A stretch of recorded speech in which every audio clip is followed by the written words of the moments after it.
A global pandemic breaks out and the stock market is back at an all-time high within just 6 months. Inflation in the US reaches its highest level in over 50 years, and what does the stock market do? It marks a new record within 1 year. A trade war tears apart the economic structure that has defined world trade since the Second World War, yet after only 3 months we are back at the top. And now a war in Middle East threatens to interrupt the supply of the most important raw material in the global economy. The Strait of Hormuz comes into focus, and still the market climbs back to new highs within a few weeks. We have seen this pattern again and again over the last 15 years. Every correction, no matter how severe, was immediately and mercilessly bought up. But be careful, you better not get used to it, because exactly the factors that have fueled this buy the dip psychology are beginning to radically reverse at this very moment. For the majority of investors, this will be a brutal wake-up call associated with a lot of pain. But for a small group that is willing to make the right decisions now, in my opinion, opportunities for generational spanning wealth creation are currently emerging. And today I will show you exactly what those are and what we can learn from the 100-year history of the S&P 500. Let's not waste any time, let's go. Over the last 12 months, the S&P 500 has at times risen by over 25 to 30%, while real GDP growth in the US during this period was only around 2.5%. Current estimates even suggest that growth is more likely trending toward 1.2% due to energy prices and geopolitical tensions. It almost seems as if it does not matter at all how badly the real economy is doing. Nothing can stop the stock market. But historically, this was not always the case. Between 1998 and 2011, the average annual return of the S&P 500 was close to 0%. And that was during a period of economic growth that was at a similar level to today. So we had more than a full decade in which the stock market could not outperform the economy. Similar phases were seen between 1973 and 1980, a period of 7 years. And of course after the crash of 1929, when it took an incredible 24 years for the stock market to catch up with the mediocre economy again. Why is it different this time? There are real reasons for this.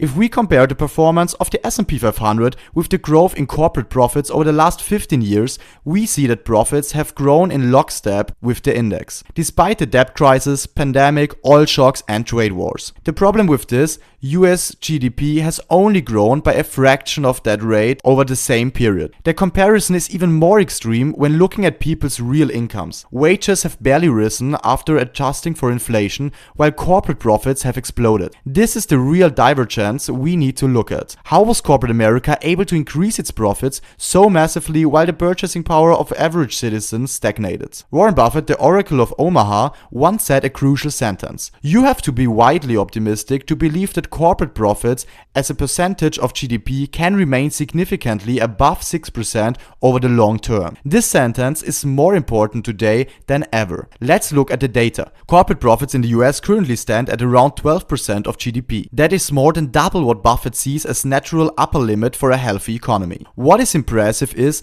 that we have been significantly above the historical average for almost 15 years. But why should profits theoretically be capped? There are two main reasons here. First, high margins attract competition. If company A is extremely profitable, new players enter the market, offer lower prices, and thereby push down margins across the entire industry. Second, the negative feedback loop. If corporate profits take up an ever larger share of the pie of GDP, this inevitably means that the rest of the economy, especially workers' wages, shrink. But since workers are also consumers, this weakens demand. Less purchasing power ultimately leads to less revenue for companies and therefore falling profits. That is why profits and incomes have historically usually grown at the same pace. But in our current era, gravity seems to have been suspended. Before we clarify what force is behind this, I would really appreciate a subscription and a like. That massively supports this channel and helps me continue creating such in-depth analysis for you. Thank you very much. So what has enabled companies to defy economic logic for so long? There is one central variable in our financial system that is indirectly responsible for almost everything we are seeing today: the US Central Bank, the Federal Reserve. Whenever a crisis hits the real economy, the Fed reacts with liquidity injections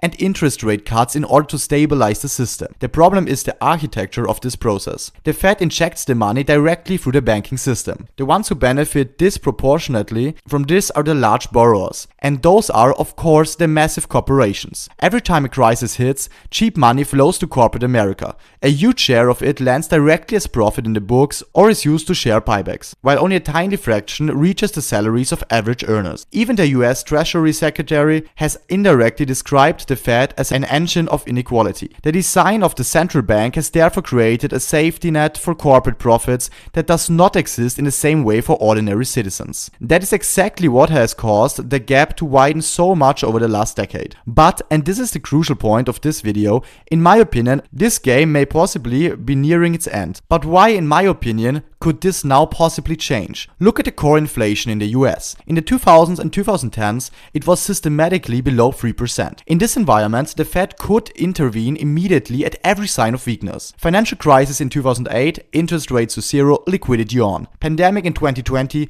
interest rates to zero, trillions into the market. That was only possible because inflation was low. But today the situation is completely different. Inflation is sticky. It is practically stuck at levels we have not seen since the 1980s. Despite weak GDP figures and falling consumer confidence, the Fed has to keep interest rates high. We could even move into a scenario in which inflation picks up again and the Fed is forced to raise interest rates further instead of cutting them. The moment that happens, the safety net for the large corporations disappears. Refinancing costs explode and the artificially inflated margins collapse. That is exactly what led to the massive declines in 2001, 2008 and several times in the 1970s. This does not mean that you should now sell everything, but you have to prepare for a phase of significantly higher volatility. So how do I act in this environment? I focus on sectors that can perform independently of general market volatility or perhaps even benefit from the current situation. Two areas are currently particularly in focus. First, biotech. Here we are currently seeing a massive wave of innovation. Biotech indices have at times significantly outperformed the S&P 500 over the last year, as massive amounts of capital are flowing into life-extending therapies and new drug classes.